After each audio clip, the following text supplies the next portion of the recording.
Welcome to the Coded Switch podcast, a deep discussion about the experience of intersectionality and vulnerability as it relates to wellness. Hosted by Dr. Galaniga Machisa and Toltu the psychologist. All right, folks, welcome back to another episode of the Coded Switch. I am your co-host, Dr. G, along with Toltu the psychologist. Today on today's podcast, we're going to dive into the experience of being different, and everything that means. So I hope you enjoyed today's episode, and we'll just get started and dive right in. So yeah, go ahead. I was going to say, talk to me, because difference is, they say difference is what makes you beautiful. And I think the first time you discover difference, it's not always a beautiful thing. It's not. Yeah. I think, well, let's talk about, let's take that a several steps back. We'll start from sort of, what does difference mean? Like, what does it mean to a human being? What are the inherent threats associated with difference sociologically? Like, why difference is it's just a condition, right? Positive or negative, but it's often associated with negative. And why is that? And I think that's probably a good place to start, there are real implications of being different. Sorry, I realize I'm shaking. Let me take my hand off here. Yeah. Real implications of being different. If you're thinking sort of human beings, maybe, not even necessarily prehistoric, even in our hunter-gatherer times, difference came along with some serious threat, right? Like these things, the consequences of different came with some inherent and potentially serious threats. So what that would mean for a culture or a group of individuals who were sort of living amongst each other is different, could mean threat to life in many ways, in this form of disease, in the form of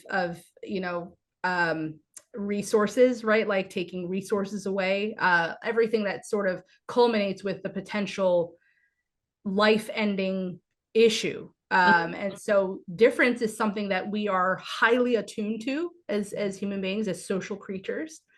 And that's why I think that difference is something that doesn't need to be taught. Like children can spot differences, right? Like I've seen this a lot, like growing up as a person of color in an area where, to put it lightly, it's like, I say it jokingly, but like you could probably see our family from outer space is sort of the area. Right? Right? Like you're putting it politely. Yes, exactly. But I got used to seeing children who were only used to seeing people of a certain color, and then noticing what would happen when they saw me, and it wasn't anything inherently, there was nothing negative about it, right? It was just through a child's eyes looking and noticing difference. But like, we are primed as human beings, as many animals are, as probably most animals are. It's part of survival. It's part of the survival mechanism to notice difference because of the potential threat. And so I think it's important to start from there as to why is difference important in a society and in a culture, and then why it's usually associated and almost inherently associated with negative. And it's because of those reasons, like I said, because there were real potential threats to something different entering your space. 100%. And then even for a living thing, environment and moving from a known environment to a different environment also came with a potential for threat. If you don't know the landscape, you don't know the terrain, you don't know the foliage, that what you can eat, what you can't eat, that could potentially end up in ruin for an organism, an individual. Of course, we're talking about humans, so I'll keep it to that. But so difference is real. It's really, really real. Like, and even though by and large those existential threats aren't there anymore, still it is still ingrained in our psyche what difference means on some level, right? And so I think that's why we are inherently dialed in to it. Yeah, I think the consequences are really far reaching. I mean, I'm no sociologist, but I guess, as a psychologist, I do know that, when we interact in groups and group dynamics, there's, there's the in group and the out group. There are people who are in, and that group is defined, it could be by religion, it could be by race, it could be by geography, whatever. But there are these inherent rules. And, back in the day, if you were excluded from them, exclusion meant death. To live on your own. So you had to sort of, be part of it. Exactly. And, I look at people, now obviously people are picking and choosing and curating their own communities, but it doesn't take away from the fact that people had to navigate that disconnect. And so people look at you, I can imagine like from your heritage, people like, wow, you're a doctor, you've made it. How awesome are you? You have no flaws in your life, or exactly. And, what do you mean you have problems? Like, I thought, but aren't you educated? Right. So there's this whole idea of like, you've made it. But what people don't realize, and I've experienced this in my own life too, is that, often there's a time where you had to navigate that difference at the threat of being excluded. And I guess I'm, I'm always interested, maybe for you, but for everyone, for all the success that you have now, whether it's professionally or personally or within your family or your career, what was it that you had to overcome? I think even it's deeper than that. It's not what is it you had to overcome. When did you realize you were different? Yeah. Maybe that's a good question to ask. Because about when you said the first question, I was like, have I overcome it? That's where my mind went first. Yeah. So like maybe take it even further back and be like, when was the first time you discovered you were different? And like, okay, you're not on the same page as everyone else. Oh, yes. So I have a distinct memory. Apparently, I think I was aware of it a lot at a lot younger age than I personally realized it, because of stories that I was told that I don't remember. But there was one instance when I had to be really young because we were still living in Philadelphia at the time, where I apparently came home crying from like Head Start, saying that I wanted to be white. Wow. Right? Like crying, like real tears, like existential crisis. So there was something that must have happened. I don't recall what the circumstances were. I don't know if it was, I would imagine it's probably, I was maybe made to feel different because it was so young. I would have had to be like 3 or 4 years old. So, 3 or 4 year old is not really understanding all the complexities of, the, dominant society, minority society. Like, no. So I would imagine something must have happened to alert me to my differentness. And that differentness was bad, right, for me to have that sort of reaction to it. I don't remember that. What I distinctly remember, however, is when I was probably maybe about 10 years old or so, 9 or 10. Too. I have a memory around then too. Yeah. I was I don't share this often now, but I was a Girl Scout. I don't know if you guys have Girl Scouts in Australia. We certainly do. So I was a Girl Scout. I actually stayed a Girl Scout through 12th grade, which is very unheard of for a lot of girls, but I stayed in through 12th grade. It didn't hurt that my next door neighbor, the neighbor across the street, was our pack. I troop leader. I was like, this wasn't a pack, our troop leader. So sort of that, like, it was very easy to stay involved. But anyway, so what I remember is we went on a camping trip. And I sort of, like I said, I'm growing up around predominantly white people. I really on a daily basis don't feel very different, besides like, you go home, you realize like there's, you walk home, you can smell the ito cooking from like down the block. Like, you got one of these and they're like, what is that? And you're like, those minor little things, like, smell like onions when you go back to school the next day because mom was cooking. Like, those little things. But like, by and large, I mean, I know every time like my name would have to be said out loud, like if there was a substitute teacher and had to like do roll call, I'd be like, oh God, here we go. But on an average day, didn't feel different. Didn't really notice my difference.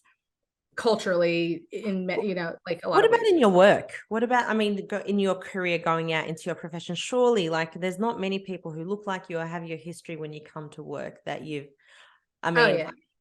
Yeah, I mean, well, let me go back to the story because oh, yes, yes, sorry. I'm it like, definitely, no, no, it definitely applies to my experience in the, you know, schooling and advanced, getting, you know, getting an advanced degree in my profession. But back to that story. So we were on a camping trip, and like I said, just spending the weekend with a troop full of girls. Like you know, we have the same interests culturally. Like, you know, we're preteens and sort of like having a fabulous time. And there was, I guess, there's these administrative things that need to be done for the troop and like reporting back to the larger organization. And so there was like a demographic sheet that basically just, you know, how many girls were present, how many, like, and I remember looking down, I happened to see it, and it was like, you know, there was a box to check like the demographics of the, and there was a box checked for black, and the number beside it one. And I remember being like, I wonder who the black girl is.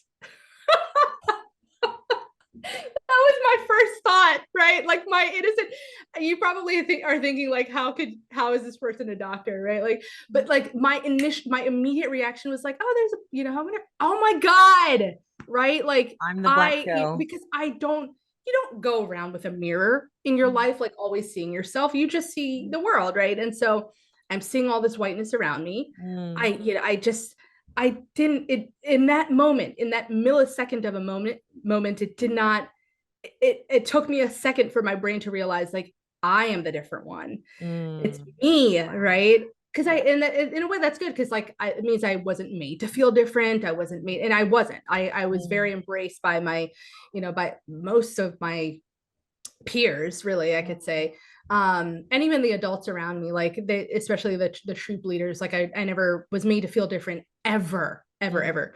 And so in a way, it's kind of like a warming thought. It's like, oh, I had to see it on a paper for me to realize. But it was then, and then something solidified in me at that moment that is like, I'm oh not the yeah, same. I will always be the one that, you know, has to check off that box, or that box gets checked for, like, right? Like I am in, and there's nothing that is like, there wasn't any negative connotation, but interestingly enough, though, there's actually studies that have been done looking at the test performance in individuals who are made to self-identify, right? Yeah. So having to check a box and self-identify as this or that, and how it impacts actual performance on exams. Yeah. Maybe we'll put that, you know, a link to that down in the discussion here. But so there is something about having to identify or having been identified as different, that there was something in that moment that it hit the, you know, something, the message was sent and Loud received. and clear. Yep. Sent and received. I never forgot it from that point on, that like I will always be seen as other, Yeah. as it's just 20 so years obvious, later, right? 20 years It's so later, you're obvious. still talking about it. That's right. I will never forget that. I remember I could see the camp, like the cabin. I could see everything about, and it wasn't, other than that I don't remember anything else from that weekend besides that moment. You know, Wow. that camping trip. So it wasn't like I said, there wasn't anything negative. It was just it was an internal moment. It was something that I happened to look down and see it. Nobody brought it to my attention. Nobody was like, we're checking this box for you.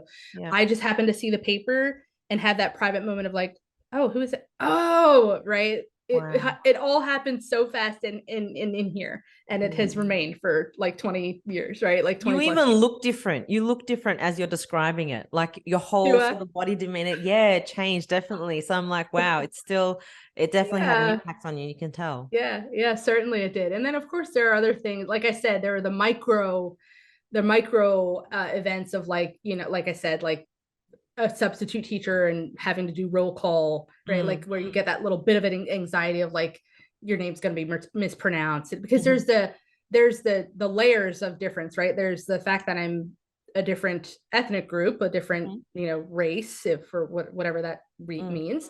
And then there's the fact that I'm also not of American descent, right? Like, Yeah. so my name is also different. There's it's like layer on layer. So whereas, you know, I could just be black and my name could be, I don't know, Tina. Tina. Yeah. Did you say Tina? Yeah. So did I. That's so weird. That's really weird. Good The Lord. go-to, yeah, could be anything. Intercontinental telepathy. Yeah, the thing is, people don't feel like you have to navigate that sort of things, but you definitely do. And sometimes the consequences are really tough as well. Like I feel like mine were more hard hitting. I always felt othered, like a lot. Yeah. Like even within my family, because we Oh, have, really? yeah. People Tell me about celebrate it. that. People celebrate it now, but when I was growing up, so my mum's Turkish and my dad, is Oromo, from East Africa. And so, they physically look different. Mum looked white, dad looked black. And so already there was just a distinct, like I didn't look like either of them. So I lived with my grandma for so many years. So like I could hear the talk and the conversation about other people, but they're like, oh, but you're not like that, but it'd still be spoken about. And it's the same thing. Or even something like, oh, my mum, the dark one. And like, mum was considered the dark one in the family, and she comes to like my dad's circle of friends, they're like, oh, the white foreigner. Right. Yeah. Mum's like, oh, and then they look at us and sort of, it's the same thing. Like, and navigating, there's so many stories around that. They weren't necessarily traumatic, but they were, yes, I knew that I was different. And I think Noticeable. Yeah. definitely, and I think the trauma ones were more so based outside, like at work. So the time I remember drastically where openly I knew that I was different, and it was because of the way I looked, despite all my achievements, was that my achievements actually didn't mean anything. So, That's right. That's right. back in the day, I was in high school in year 10, and I was in the paper. It was big color spread and modeling days. A very long time ago. But anyway, I got into the paper for these achievements that I did. And I took it to school, because at school they had, whenever our students were featured in the media, they'd post them up. So I gave it to my teacher and I said, here, look, I was in the paper. And she said, oh, that's really nice. We should put it up on the hallway of the school. She didn't put it up.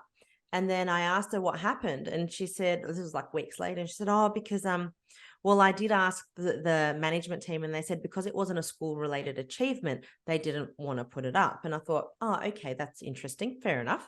Didn't think anything of it. Fast forward down the track, I ended up winning like some state championship, and the local paper came. And this time I made it to the front page of the school in my school uniform with the principal and the other person. And so I thought, okay, well, here's another one. So I gave that to the teacher. I said, well, here, can we put this up? And she said, yeah, good idea. I'll go to the principal. She came back and she said, I'm really sorry, there's no room left on our wall. And I just remember at that point thinking, that's a lie. There's no room. There's no room. You don't even need the rest of that. There's no room. Yeah. And it's funny. I just remember thinking, okay, I'm not valued here. And then, like, afterwards, there was I had a math teacher, and she was like, everyone was scared of her. Those teachers everyone's scared of, and she was basically told the class, the only reason why Toltu wears this thing on her head is because she's been brainwashed. Because if she was actually educated and knew any better, she wouldn't be wearing that thing on her head. And then while we were doing maths, she'd be reading this book about like this incestual Muslim family in the Middle East who was like raping and doing all these awful, and she would read that in class while looking at me. And I was like, I'm not even Arab. I don't believe in incest. Like, and she was like asking whether I had read the book and maybe I should. And I just thought, and that turned out into another, but basically nothing happened. Like, people just got away with this stuff. The school found out about it and they were like, she is your teacher. She didn't mean it. So, do we really want to make a big deal out of this? And I remember 10 years later, I achieved other successes. And then one of the teachers found me and said, we'd love for you to come and present to the school about all the great things you've done. I said, yeah, on the proviso that I can talk about the strengths that got me to where I am was overcoming the racism within the school. And kind of, they didn't know how to take that. Thanks, but no thanks, right? Yeah, exactly. I'm like, I'm not going to come here sugarcoating my experience. In fact, it was your school for the most part who taught me I need to stand up for myself. And I think, so many people experience this stuff, but I think for me, there needed to be some kind, you need to switch out. And sometimes I feel like, broadening your focus and actually recognizing for yourself, there are people who will not accept you as you are. For all the successes that you have, they won't accept you. So you need to be clear within yourself about what it is that's important to you, and be so careful about who you give that precious gift to. That's not for the whole world to decide or to make a judgment. Well, isn't that really what code switching gets to, is like trying to hide some aspect of yourself to fit into the current system that you're operating in. Yeah. Right. That's essentially what it is. It's so that it's a protective mechanism to sort of like when you have experienced all these intersections of identity, to you sort of quickly realize like, okay, this is accepted in this one but not here, so I will hide it here. And that's exactly what I mean. It's these experiences that teach a person where what avenue is safe, what operating system is safe in what environment, essentially. Well, I'm thinking to myself, all of this stuff, like I'm thinking about young people now with social media telling people what they should look like, what they shouldn't look like, is like really frightening. Like it's been 25 years now. So I now run my own clinic. I do my own, people come to me saying, hey, we really want you to come and work for us. So it's like the pendulum really has swung the other way, but at what cost?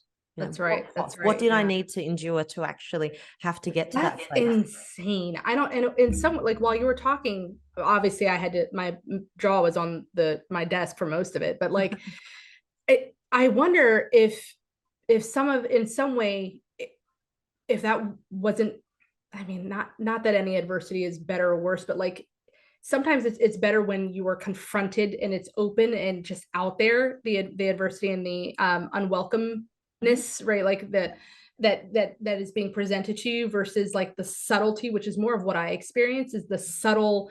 So I was microaggressions. like I was recognized and I did win awards and I did, right. But like when the time came to transition from elementary school to middle school, even though I was, by far a top performer, I was put in and recommended into level 2, right? Which is still college prep. English as a second language. We've got that equivalent. Not even ESL, but just like it wasn't level 1, which is, I mean, it's obvious where I was performing in comparison to the kids who were performing similarly. Like I should have gone into level 1.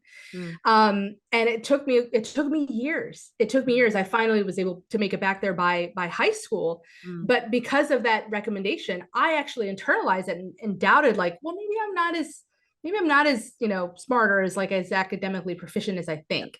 Yes. Right. So I stayed with it because these are people of authority. These are right. Like, and of course, like I think parents maybe know a little bit better now, but like immigrant parents didn't necessarily have the agency to step in and to get involved in certain ways. I also didn't complain about it because I was a good little girl, right? Like I didn't ruffle feathers. But so it took me a while, but like it was my teachers who came to me and were like, why are you in level 2? Like, what? You're blowing these grades out of the water. You're because I'm Black. That's why. Exactly. Like my older self would now like to say, like, because of this person, this one person who recommended me into a lower proficiency that I knew than what I was performing at. And then me in accepting it, internalizing it as like, and then it taking me by 9th grade, I was back into like, and then even like level 1. And then from there, even to like the advanced courses, but still, but it's like 1 year. It's crazy that one thing that, I mean, and it didn't set me back. I won't, like, in hindsight, looking at my life, I won't say that it set me back in any way. But it was subtle. That's what I'm getting at, is like, it wasn't like, oh, you should have gotten this award, but we're not gonna, there's no room for, we already gave it to enough Someone people else. Like somebody already won it last, like, or just, someone Black won the award last year. I think we're good for now. I mean, but that stuff is real too. Like I experienced something similar to that as a resident, actually, where, and I mean, this could have been for a lot of other reasons that things didn't pan out the way that I thought they should have, or like I thought things were going. But it has to do with, and of course, like, I think this is what makes the minority experience just that little bit different, is because anything that happens, there is that doubt of wondering, did it happen because of my differentness, right? Like, did it have, it could not be, it could just be like, no, qualifications wise, this person was better than you. That's very valid, right? That is real life.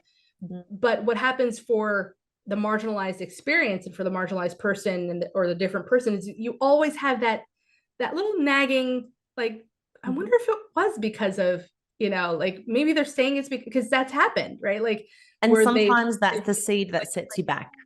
yeah, exactly. Yeah, that's right. They make it's made to seem like there were, you know, valid reasons, right? Like why somebody did better than you or deserves something more than you. But when in actuality, it really comes down to that, you know, it feels better to give it to someone who looks Who like fits the part. fits the Fits bill. the bill. Exactly. Yep. Exactly. 100%. So what I was getting to within residency was there was somebody who filled a role who was Black. And then, you know, I had felt like that wasn't open to me when I came along because the person who just filled that role was Black and they didn't want another Black woman in that role. So I don't know. Maybe not. Maybe I'm reading too much into it. Could not have been. Is Maybe it that was self-doubt? Am I hearing some self-doubt right now? absolutely you are. Absolutely. I'd like to think that it's changed. Like, yes, it's taken me this long to do that, but I don't think it does. The other day, I was driving with my daughter in the car. She said, "Mom, there's so many white people. Can you see them?" And I thought, wow, she's recognizing color. She knows the difference. Oh And yeah. she's 4. 100%. So she's quite young 100%. and she gets, I mean, I did too. But I guess I didn't have the language for it at the time. And that's why we developed podcasts 30 years later to talk about the things that we didn't have the language or the platform to Right. do. This is the podcast I wish I had could have listened to growing up, or like could have seen a psychologist and a doctor of color, like just talking about real things, real life, real experiences. That's what I want Right. to hear about. And I think we should, and I think we should always open up these episodes at the end for people to join in on the conversation. And eventually we might even make a time where we actually reflect on people's stories, because I definitely want to hear them. You know, what was the time where you realized you were different, and like what happened? Because I think And it's just impact, talking about that, and like what did you do about it or not do about it? Maybe you ignored it and kind of sat with it. But if if you experience that difference, it's so important to know that you're not alone. And just, offering that platform, that space, to hold space for people, I think is really important. So yeah, I felt like I had therapy beautifully today. put. Beautifully. Yeah, it was for me. You didn't know you were working off the clock today. Oh, So I'm just coughing everywhere. I'm like, this is just too much. No, this is really good. Yeah. Yeah, this is really All right. good. Well, let's wrap it up and open it up to everyone else to have a bit of a discussion. But you're listening to The Coded Switch. We've got Dr. G and Toltu, the psychologist from, well, I think we're a global force. This is literally from the USA and from Australia, and we'll see you on our next episode.